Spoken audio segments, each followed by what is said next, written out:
वो घोषणा पत्र जो है वो पढ़ूंगा और आपसे निवेदन करूंगा कि इस घोषणा पत्र को आप गांव-गांव तक पहुंचाने का काम करेंगे।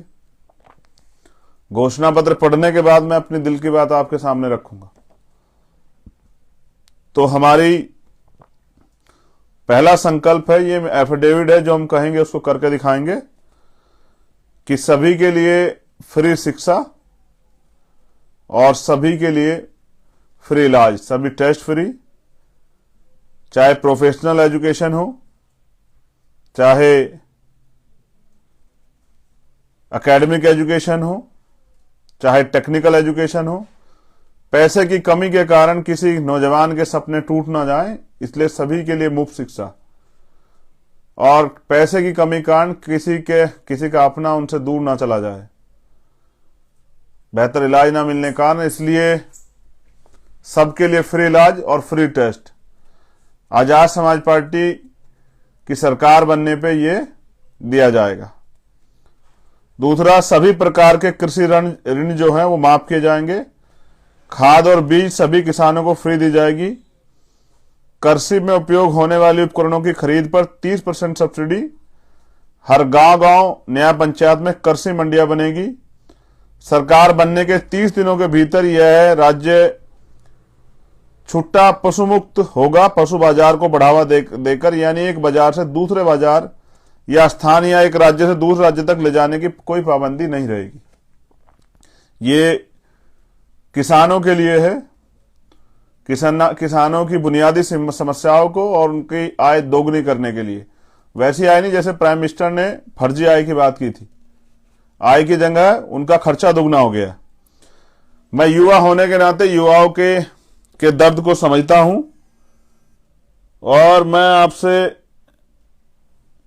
एक युवा होने के नाते वादा करता हूं कि 20% युवाओं को जो प्रदेश के हैं उनको सरकारी नौकरी देने का काम हम लोग करेंगे। 80 लाख युवाओं को रोजगार के अवसर देंगे। समूह ग और घ की संविदा की कर्मियों की जो नियुक्तियां है, उन नियुक्तियों में आरक्षण और 5 साल बाद नियमितीकरण का प्रावधान लागू करेंगे। जो ग और घ की नियुक्तियां हैं, 5 साल में जो लोग लगेंगे उनको 5 साल जो नौकरी करेंगे उनको परमानेंट किया जाएगा। और ये इसलिए हमने रखा क्योंकि 69 शिक्षक भर्ती के बच्चों का मामला हमने देखा और उससे अलग भी पूरे देश में बेरोजगारी का आलम इन धनतंत्र वाली राजनेताओं को पार्टियों को नहीं दिखाई देता कि बेरोजगार सुसाइड कर रहा है। पढ़ा लिखा नौजवान मजबूर है, अपने सपनों को कुचलते हुए देख रहा है, खुद को मायूस है, उसके मन में सपने हैं कि सरकार उनकी बात को सुनेगी, लेकिन ना सरकार उनकी और ना ही उन बच्चों के सपनों सरकार को मतलब। तो ये फैसला लिया गया है। मैं ये इसलिए पढ़ के सुना रहा हूं कि आपको समझाने में आम आदमी को आसानी हो। जातिगत जनगणना और उसके आधार पर शासन प्रशासन सत्ता, सरकारी नौकरी, सरकारी ठेकों आदि में जातियों के अनुपातिक प्रतिनिधित्व को देने का बिल हम लाएंगे और उसको पास करा के ये सब चीजें लागू करेंगे।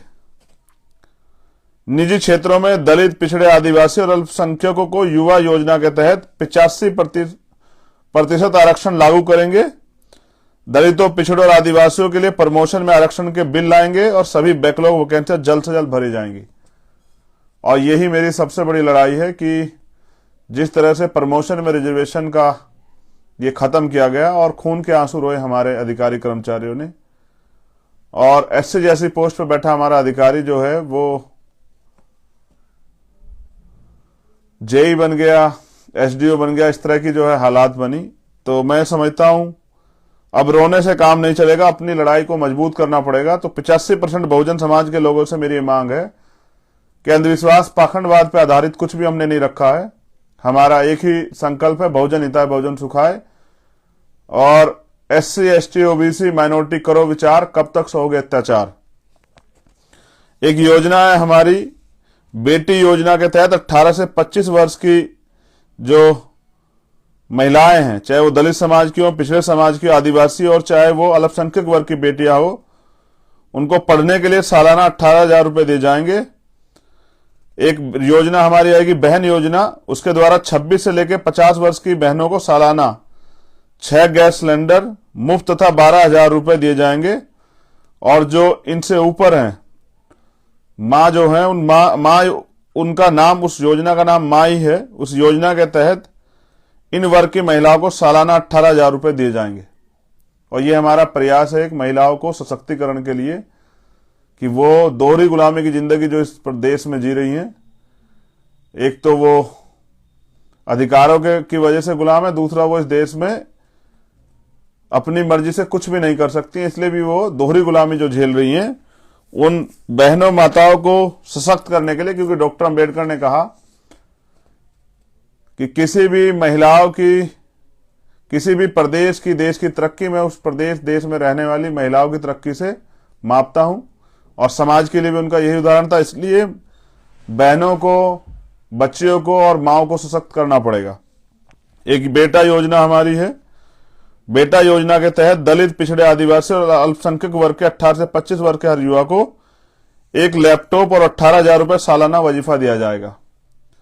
भाई योजना के तहत इस वर्ग के 26 से 50 वर्ष के युवाओं को या तो नौकरी, रोजगार या फिर 18,000 सालाना बेरोजगारी भत्ता देंगे। 50 वर्ष से ज्यादा उम्र के इन वर्गों के लोगों को पापा योजना के तहत 18,000 सालाना जीवन यापन भत्ता देंगे। यानी कि कोई व्यक्ति किसी दूसरे के का मोहताज नहीं रहेगा और उसको आगे बढ़ने के लिए हम लोग अवसर प्रदान करेंगे। स्पेशली जो 26 से 50 वर्ष के नौजवान रहेंगे, उन लोगों को जो तैयार हो गए अपने परिवार का खर्चा उठाने के लिए और अपने परिवार को विकास की मुख्य धारा जोड़ने के लिए और अपने परिवार के सपने पूरा करने के लिए। 350 यूनिट तक बिजली गरीब एवं मध्य वर्ग के लोगों को महीने की घरेलू बिजली एवं किसानों को सिंचाई के लिए बिजली का बकाया माफ एवं भविष्य में मुफ्त करेंगे। इन वर्गों के लोगों के ऊपर बिजली और पानी का सभी बकाया बिलों को पहले ही कैबिनेट मीटिंग में हम माफ कर देंगे। ये हमारा फैसला है कि घरेलू बिजली 350 यूनिट हम लोग फ्री देंगे और किसानों के लिए जो बिजली का बकाया उसको हम लोग माफ करेंगे और भविष्य में किसानों को आय दुगनी हो उनकी, इसलिए उनके लिए बिजली जो है हम लोग सिंचाई के लिए मुफ्त करेंगे। और इनसे अलग भी जो लोग हैं जिन पे जो बिजली का और पानी का बकाया बिल है वो उसको हम लोग खत्म करेंगे, क्योंकि सरकार ने साजिश करके जो है ना गरीबों को लूटने के लिए इनके ऊपर जबरदस्ती इतना बड़ा बिल जो है वो लाद दिया है। छोटे और मध्यम वर्ग के व्यापारियों की मदद करने के लिए ग्रामीण स्तर से लेकर शहरी तथा सरकारी व्यापार केंद्र स्थापित किए जाएंगे। शहरों के अंदर मॉल खोलने पर प्रतिबंध लगाएंगे। स्टेट जीएसटी की दर को 3% इन वर्गों के लिए व्यापारिक छूट दी जाएगी और डीजल और पेट्रोल के दाम यूपी में सबसे सस्ते होंगे। हम पे योजना है कि जो छोटे और मध्यम वर्ग के व्यापारी हैं, जो गांव स्तर से लेकर जो छोटी छोटी दुकानें चलाते हैं शहर के स्तर पर, उनके लिए व्यापार केंद्र स्थापित किए जाएंगे।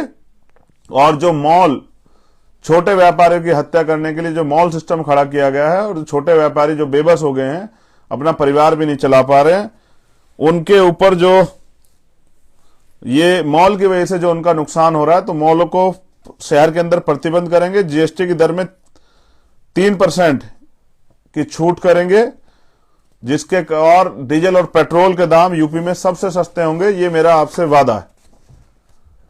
हर मंडल में बहुजन समाज के महापुरुषों के नाम पर एक एक विश्वविद्यालय और अस्पताल खोले जाएंगे, जिससे वो महापुरुष भी जिंदा रहे, उनकी विचारधारा भी जिंदा रहे और आम जनहित में वो विश्वविद्यालय गरीबों के, शोषितों के, वंचितों के पढ़ने काम आए और उन अस्पतालों में गरीबों का इलाज हो पाए। पिछड़ा और अति पिछड़ा की जो सामाजिक न्याय रिपोर्ट है वो लागू करेंगे एवं सच्चर कमेटी की रिपोर्ट लागू कर मुसलमानों के लिए आरक्षण की व्यवस्था करेंगे। ये मेरा वादा है कि जो पिछड़ा समाज है, अति पिछड़ा समाज है, उनके लिए सामाजिक न्याय की रिपोर्ट को लागू करेंगे एवं सच्चर कमेटी की रिपोर्ट लागू कर मुसलमानों के लिए आरक्षण की व्यवस्था करेंगे। बुनकर, कारीगर, हाथ के जो दस्तकार हैं और सबके लिए ब्याज मुक्त लोन होगा। किसान क्रेडिट कार्ड की तरह बीसीसी बुनकर क्रेडिट कार्ड बनेगा। इन सब के क्रय विक्रय सुविधाओं के लिए मंडियों की व्यवस्था सरकार करेगी। और मैं समझता हूं जिस देश में के प्रधानमंत्री सुरक्षा में 1 करोड़ 62 लाख रुपए रोजाना खर्च होते हो, वो पैसा आम जनता की भलाई में लगना चाहिए। जो नेताओं के ऊपर खर्च होता है पैसा, जिस तरह से उनको सुविधाएं मिलती हैं इलाज के लिए, ट्रैवल के लिए, ऐसे आम आदमी को भी मिलनी चाहिए। और क्योंकि लोकतंत्र सबको बराबरी का अधिकार देता है, संविधान भी, तो कब तक जो है उत्तर प्रदेश और देश की आम जनता जो है भ्रष्ट नेताओं के भरोसे वो हमेशा वोट करती रहेगी और चुनाव के बाद खुद को ठगा महसूस करके पछताती रहेगी। अति पिछड़ा और अल्पसंख्यक पिछड़ी बिरादरियों के लिए अलग से अधिनियम बनाए जाएंगे। मछुआरों को प्राथमिकता के आधार पर जो मछली पकड़ने का काम करते हैं, ग्राम सभा के तालाबों, पोखरों और झीलों और नदियों में पट्टा दिया जाएगा। मत्स्य उद्योग जैसे कृषि आधारित लघु उद्योग को बढ़ावा देने के लिए अलग से व्यवस्था की जाएगी। सरकार बनने पर मॉब लिंचिंग अधिनियम बनाया जाएगा। रिटायर्ड जजों का एक स्वतंत्र आयोग बनाया जाएगा, क्योंकि बड़े पैमाने पे प्रदेश में और देश में मॉब लिंचिंग के नाम पर वंचित वर्ग के लोगों की हत्याएं की जाती हैं और कोई उफ तक नहीं कहता। मैं समझता हूं इस पे मॉब लिंचिंग पे एक कानून बनना चाहिए और मॉब लिंचिंग करने वालों को सख्त से सख्त सजा जो है उस कानून के दायरे में रहकर मिलेगी। समूह ग और घ की सभी नियुक्तियां संविदा और ठेकेदारी प्रथा खत्म कर अस्थायी नियुक्ति जो है की जाएगी, क्योंकि इसके नाम पे ठेकेदारी और संविदा के नाम पे गरीबों का खून जो है वो चूसा जा रहा है और उनको जिस तरह से मरने के लिए छोड़ दिया गया है।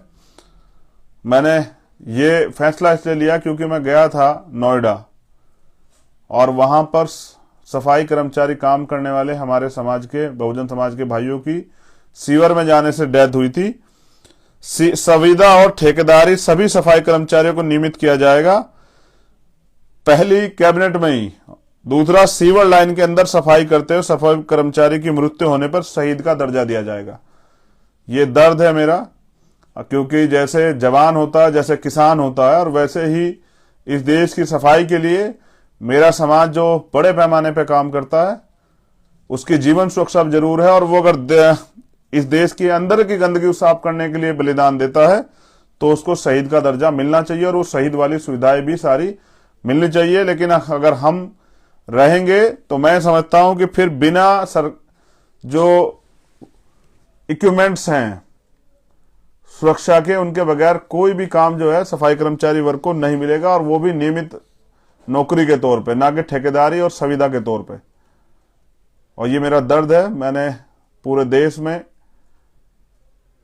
बहुजन समाज की महिलाओं को, स्पेशली दलित समाज की महिलाओं को प्रदेश की और देश की गंदगी साफ करते देखा, और सम्मान के नाम पे सिर्फ और सिर्फ जो है उनको मजदूर समझ के अपमानित किया जाता है। ये इस देश का दुर्भाग्य है।